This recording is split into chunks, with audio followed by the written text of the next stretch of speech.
এই পর্যন্ত জীবনের চলার পথে যারা আপনাকে কষ্ট দিয়েছে তারা কেউ আপনার পর ছিল না, সবাই আপনার আপন মানুষ ছিল। তারা আপনাকে কষ্ট দিয়েছে, আঘাত দিয়েছে, আপনার মনকে ভেঙে চুরমাচুর করে দিয়েছে।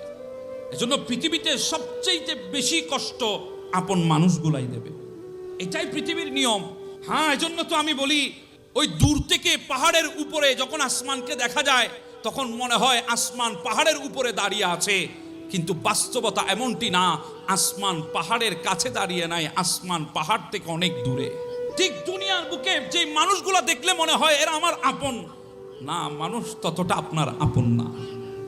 এজন্য দুনিয়ার মানুষকে আপন না, মওলাকে আপন বানান। মওলাকে যখন মওলাকে আপন বানাবেন, সেই মওলাকে যখন রাতের গভীরে নিজের মনের কথাগুলো যখন ব্যক্ত করবেন, হ্যাঁ, ওই মুনিব, ওই মওলা, ওই আল্লাহকে আপন বানাবেন, যিনি রাতের পর দিন দেয়, যিনি কষ্টের পর আপনার জন্য সুখ রেখে দিয়েছেন।